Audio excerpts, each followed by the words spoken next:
Saudações a todos, nossos votos de muita paz. Sejam todos muito bem-vindos a mais um sábado em que buscamos os ensinamentos de Jesus para melhor compreender suas parábolas, seus ensinos. E hoje vamos pegar algumas parábolas de Mateus e vamos ver a análise que Severino Celestino da Silva nos traz, né? É no livro que já vimos algumas vezes as parábolas de Jesus dentro de uma visão judaico-cristã espírita, porque ele tem muito conhecimento dentro deste campo, e vamos ver o que ele nos traz. Primeiramente, ele coloca 3 parábolas que Mateus nos traz. Parábola do tesouro e da pérola, parábola da rede e parábola do pai de família. Então, comecemos pela parábola do tesouro e da pérola. O reino dos céus é semelhante a um tesouro escondido no campo. Um homem o acha e torna a esconder. E na sua alegria vende tudo o que possui e compra aquele campo. O reino dos céus é ainda semelhante a um negociante que anda em busca de pérolas finas. Ao achar uma pérola de grande valor, vende tudo o que possui e a compra. Isso nós temos em Mateus, no capítulo 13, do versículo 44 ao 46. Em seguida, a parábola da rede, que é no mesmo capítulo 13, mas é do versículo 47 ao 50. O reino dos céus é ainda semelhante a uma rede lançada ao mar, que apanha de tudo. Quando está cheia, puxam-na para a praia e, sentados, juntam o que é bom em vasilhas, mas o que não presta, deitam fora. Assim será no fim do mundo. Virão os anjos e separarão os maus dentre os justos e os lançarão na fornalha ardente. Ali haverá choro e ranger de dentes. E depois, o Severino nos coloca ainda Mateus, capítulo 13, mas agora 51, 52. Então, nós percebemos que é uma sequência de parábolas do 44 ao 52. E esta última aqui que ele nos traz é parábola do pai de família. Entendestes todas estas coisas? Responderam-lhe, sim. Então lhes disse, por isso, todo escriba que se tornou discípulo do reino dos céus é semelhante a um pai de família que do seu tesouro tira coisas novas e velhas. Então vamos ver a contextualização, a introdução que o Severino nos traz. Neste capítulo apresentaremos os versículos do 44 a 52 do capítulo 13 do Evangelho de Mateus, que concluirá a análise das parábolas do reino. Primeiramente, relembramos que esse capítulo do Evangelho de Mateus é muito conhecido pelas estruturas e divisões dos teólogos e possui sermões em que Jesus compõe um conjunto de parábolas, as quais todas se passam em torno do reino de Deus. Desta forma, discutiremos 3 parábolas: a do tesouro, a da pérola, a da rede e a do pai de família. Esse pai de família é Tzaddik, que é aquele que na doutrina espírita conhecemos como o homem de bem. Do capítulo 17 do Evangelho segundo o Espiritismo, aquele que cumpre a lei de justiça, de amor e de caridade em sua essência. Então, o pai de família representa o homem de bem. Primeiramente, é importante recordar que essas parábolas estudadas neste capítulo pertencem todas exclusivamente ao Evangelho de Mateus. Assim, elas serão o ponto culminante deste estudo, pois o tesouro e as histórias de tesouros escondidos no campo sempre estimulam a imaginação das gerações. As histórias sobre tesouros sempre estimularam a imaginação de gerações, atraindo atenções de todas as idades. O encanto por esse tema não é algo recente.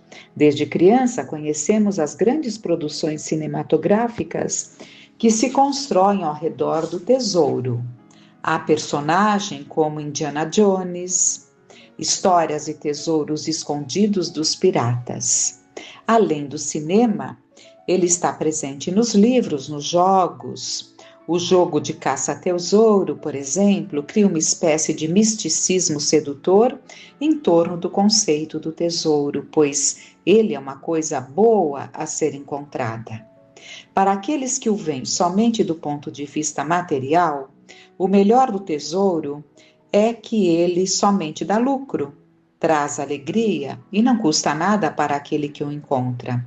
Portanto, ele surge na vida das pessoas como se elas tivessem ganhado na loteria. Em algumas regiões do interior do Brasil, fala-se muito da botija, que é um vasilhame semelhante a uma ânfora de barro. Antigamente, quando ainda não havia bancos, a botija era usada para armazenar objetos muito valiosos, como meio de preservação de roubo ou algo semelhante.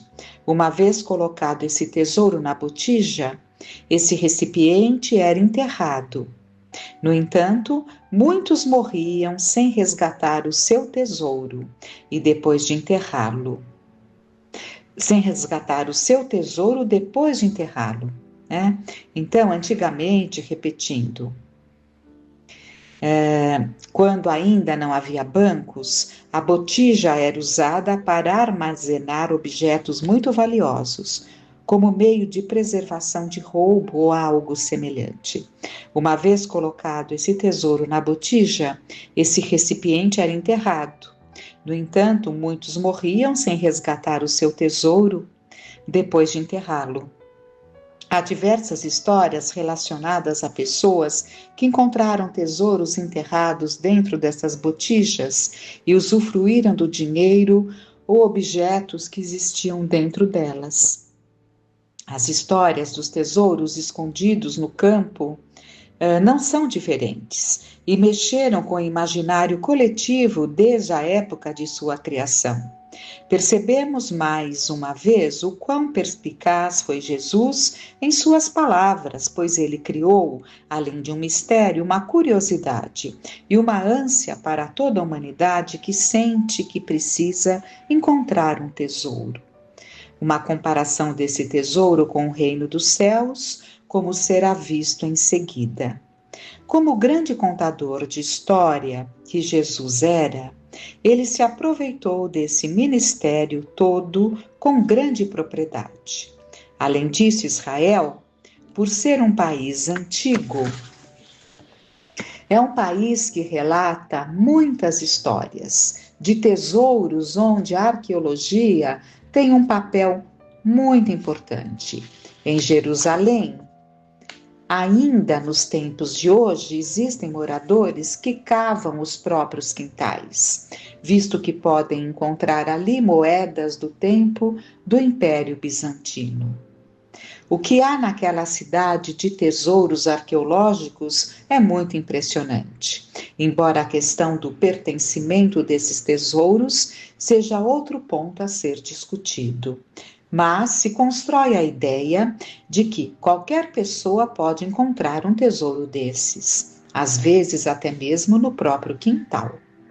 Jesus sempre usou a palavra tesouro para se referir aos dois tipos de tesouros que se pode ter: o tesouro, o material e o espiritual.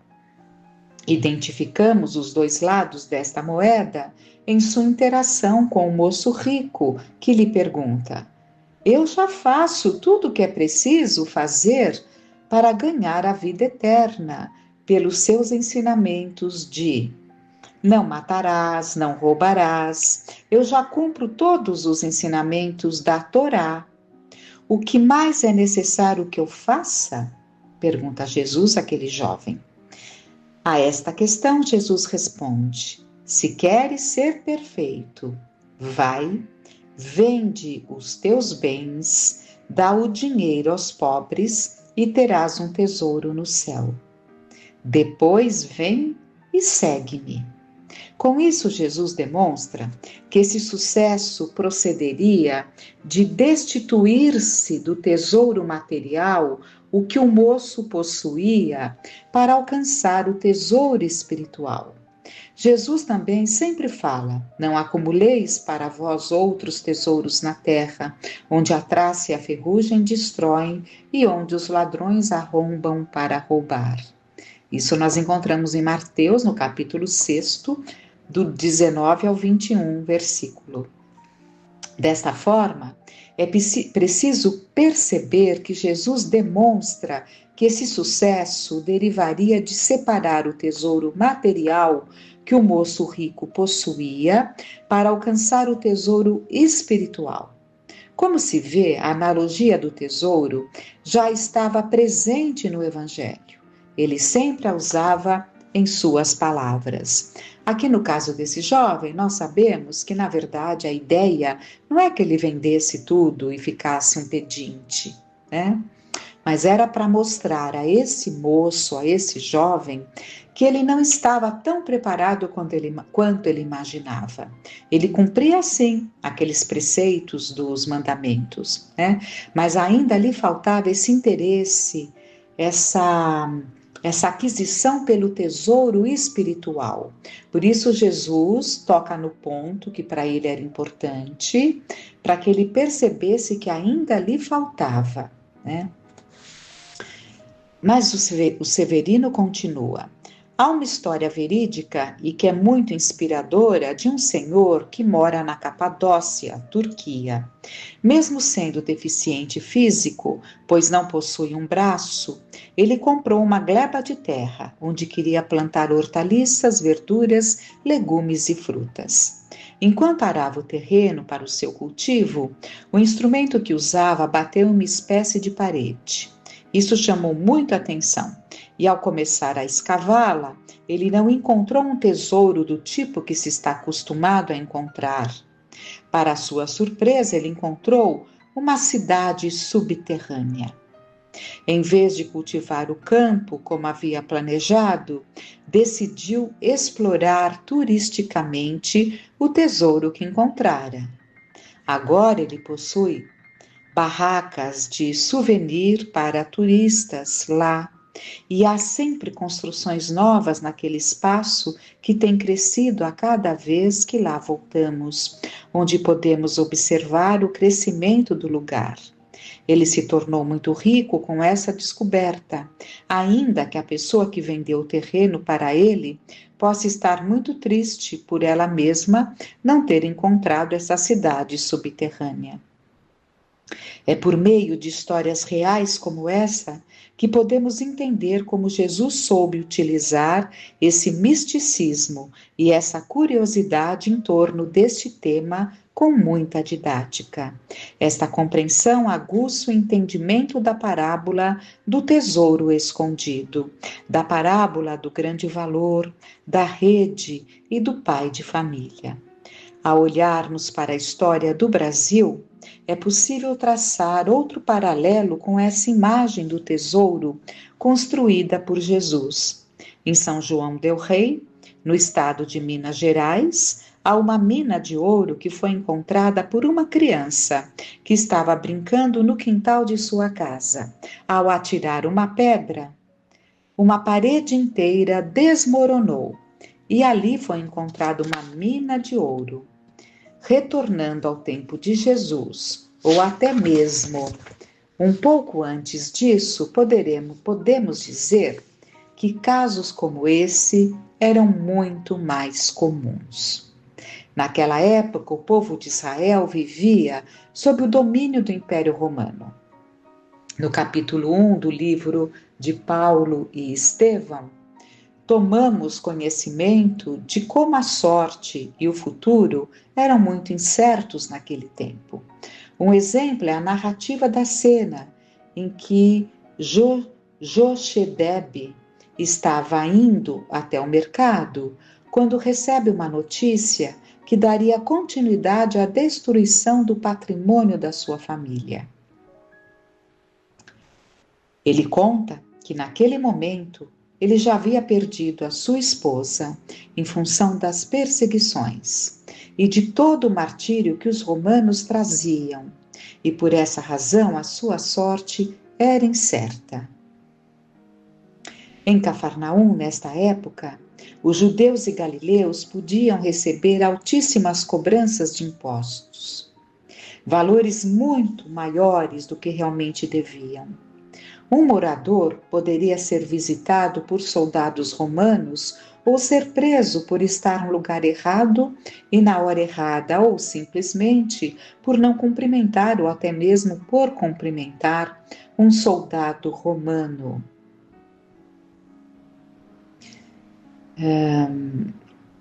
Um soldado romano. Como é retratado no livro, pois esses desfechos poderiam variar de acordo com o humor do soldado que o cidadão encontrasse. Ou seja, seus habitantes não possuíam uma garantia de que os seus bens estariam assegurados. A melhor forma de guardarem seus bens era, portanto, enterrando-os, pois se essa pessoa fosse presa, ela poderia retirar o tesouro de onde ela o havia escondido assim que saísse da cadeia. Se ela fosse visitada por soldados ou publicanos, ou qualquer pessoa que pudesse aparecer na sua casa, ela estaria protegendo aquilo que era seu. Desta forma, não seria possível possuir uma garantia de que seus bens estariam assegurados. A melhor forma de conseguir isso seria realmente enterrando esse tesouro. Historicamente, encontramos na obra de Flávio Joséfo, o judeu, historiador e cidadão romano, que quando ele está narrando as guerras pelas quais o povo judeu passou naquela época, o relato de como a maior parte das riquezas, em qualquer que fosse a cidade que havia sido invadida, era encontrada pelos romanos através da tortura dos prisioneiros judeus. Portanto, eles torturavam os judeus e perguntavam a eles onde se encontrava o seu tesouro. E depois de muito sofrimento, muitos contavam onde haviam enterrado as suas riquezas. Para entendermos como esses tesouros podem mudar a história da humanidade, é também interessante mencionar um acontecimento no final da década de 40. Um dia, 2 pastores que estavam pastoreando suas ovelhas em um local próximo ao Mar Morto, jogaram uma pedra em uma caverna localizada no canto de um despenhadeiro. Ao jogarem esta pedra, eles escutaram um som semelhante ao de um pote de barro sendo quebrado, e assim decidiram ir até a caverna para ver o que havia lá. Eles então encontraram, então eles jogaram aquela pedra, eles então encontraram um achado arqueológico, que era nada menos que os manuscritos do Mar Morto e que mudariam a concepção e entendimento do judaísmo. Nesses manuscritos encontravam-se muitos papiros e pergaminhos, alguns em partes, outros completos. E uma versão do Antigo Testamento ainda mais antiga do que aquela usada nos dias de hoje pelo povo de Israel. Esse achado teve uma importância imprescindível para que se pudesse também entender um pouco mais sobre os essênios. E vejam só, constituiu-se de um tesouro encontrado no barro. Um tesouro que pode ser considerado um dos maiores tesouros uma vez que possibilita o entendimento da fé. Outro achado arqueológico importante que destacamos é o de Nag Hammadi, no Egito. Essa também foi uma descoberta de escritos do Evangelho do Antigo Testamento em grego, que foram escritos e guardados no primeiro século, mas foram encontrados somente quase 2000 anos depois. Se esses tesouros do Oriente Médio fazem parte da realidade atual, pode-se imaginar o quão presentes eles eram nos dias em que Jesus estava proferindo as parábolas, já que era a forma mais corriqueira do povo se defender da insegurança e dos males causados pela força do Império Romano. Antes de prosseguirmos para a análise dos versículos, no entanto, é ainda necessário destacarmos a importância que o homem colocava na ideia de tesouro.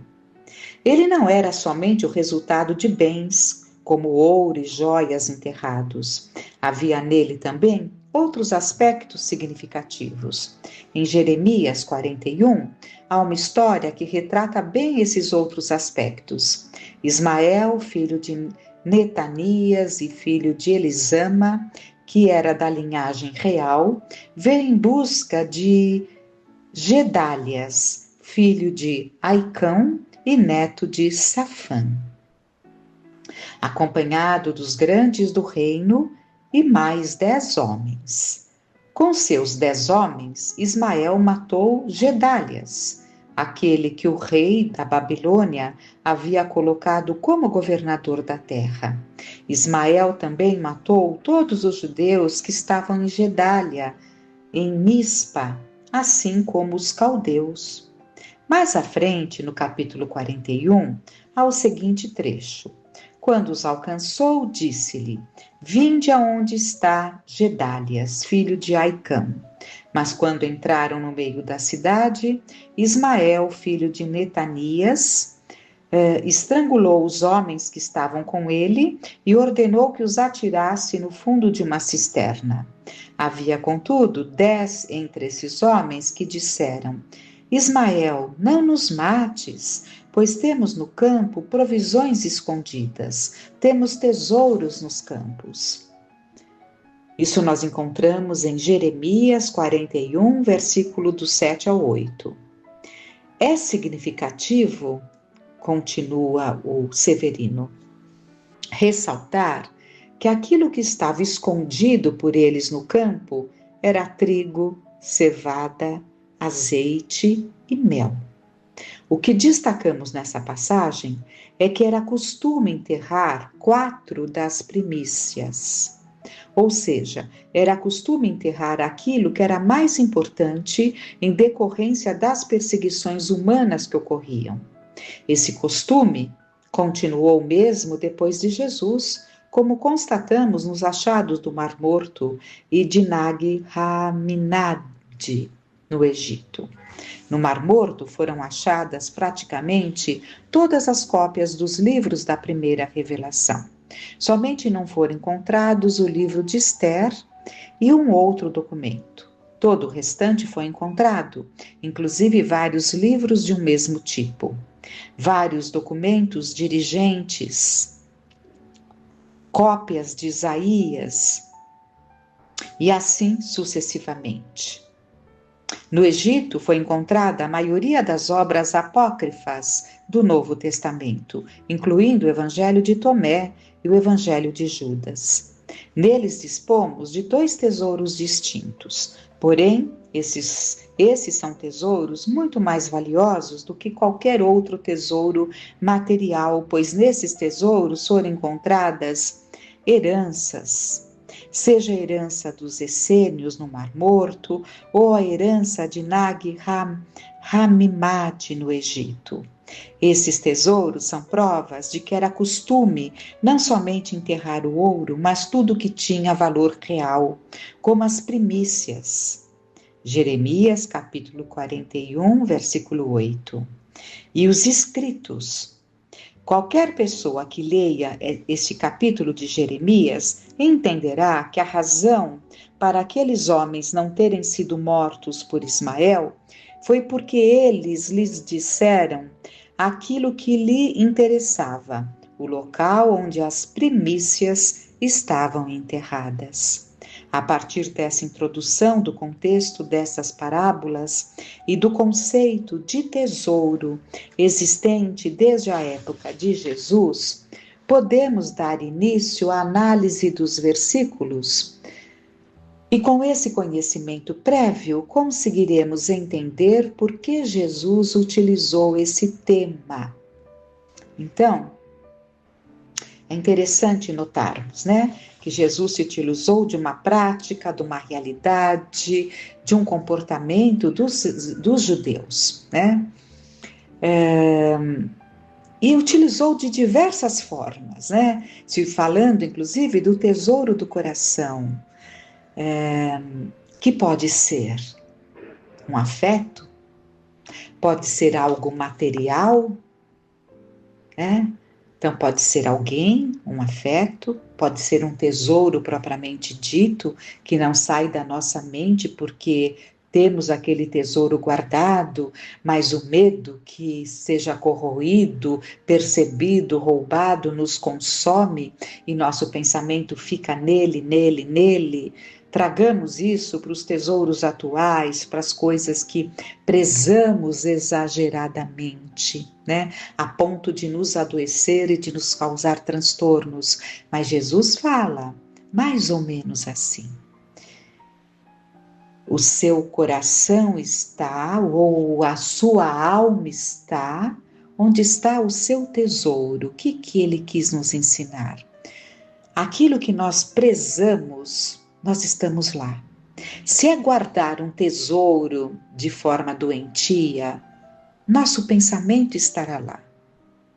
Se é estar junto de alguém, não nos referimos a momentos naturais, em que estamos uns com os outros, mas se é do nosso pensamento obsessivo estar junto de alguém, lá estaremos. Porque a nossa alma se transporta para onde está o nosso tesouro. O que significa isso? O objeto do nosso interesse. Jesus nos ensina largamente isso. Então, nós vamos refletir sobre toda essa introdução que o Severino faz, toda essa introdução que ele fez, antes de entrarmos, na análise da parábola do tesouro e da pérola, que faremos no próximo encontro. Mas reflitamos esse ensinamento de que a nossa alma está onde está o seu tesouro, ou seja, o objeto da sua atenção, do seu querer, seja de que forma for, é muito profundo. Então é preciso que estejamos atentos. Onde está o nosso pensamento? Aquele pensamento que é a ideia central que nos move. Analisemos, reflitamos, que fiquemos em paz, que Deus nosso Pai, Jesus nosso Mestre, nos envolvam em bênçãos de paz e harmonia. Que fiquemos em paz.